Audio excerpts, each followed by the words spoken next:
কোনোবা ব্যক্তিৰ আৰ্থিকভাৱে সচ্ছল কোনোবা ব্যক্তি কোনোবা ৰাজনৈতিক দলৰ উচ্চ পদবীত অধিষ্ঠিত হৈ আছে বাবেই সেই ব্যক্তিসকল বিটিচিৰ সংখ্যালঘু ৰাইজৰ নেতা হ'বই লাগিব বুলি কোনো ধৰণৰ চৰ্ত নাই এবিএমছে বাৰম্বাৰ কৈ আহিছোঁ যে বিটিচি অঞ্চলত যেহেতু 5টা সমষ্টিৰ পৰা সংখ্যালঘু প্ৰাৰ্থী জয় হৈ যোৱাৰ সম্ভাৱনা আছে সেয়েহে জাতীয় চেতনা থকা সংখ্যালঘু প্ৰাৰ্থী উপযুক্ত প্ৰাৰ্থীক যি ৰাজনৈতিক দলে তেনেকুৱা সুযোগ প্ৰদান কৰিব সেই ৰাজনৈতিক দলৰ সৈতে ভৱিষ্যত দিনত আমি কিবা আলোচনা বিলোচনা কৰা এটা পৰিৱেশ হ'ব পাৰে যদি তেনেকুৱা পৰিৱেশ কোনো ৰাজনৈতিক দলে সৃষ্টি নকৰে এই 5টা সমষ্টিত এবিএমছে নিজস্ব শক্তিৰে ৰাইজৰ সহযোগত পোনপটীয়াভাৱে আমি নিৰ্বাচনত অৱতীৰ্ণ হ'ম আৰু একেই সূত্ৰ আমি বিটিচিৰ বাকী 35টা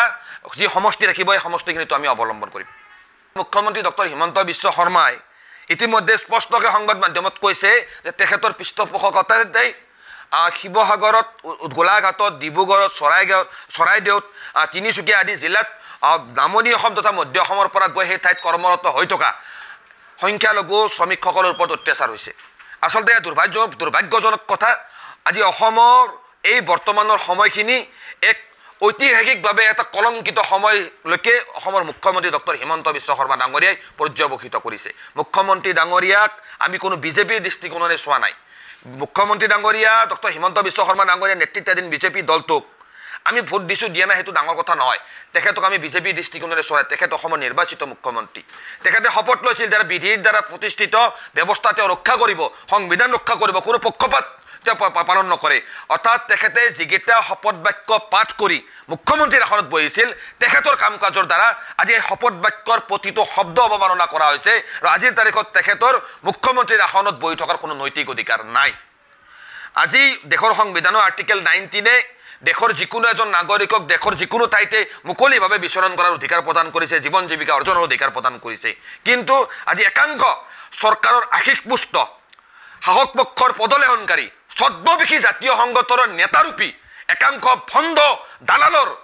আজি কিছুমান কৰ্মকাণ্ডৰ বাবে আজি গোটেই অসমখনতে এক ঘৃণাৰ বাতাবৰণ তেওঁলোকে সৃষ্টি কৰিছে আজি তেওঁলোকে যেতিয়াই মুখ মেলিছে তেতিয়াই তেওঁলোকৰ বিৰুদ্ধে আচলতে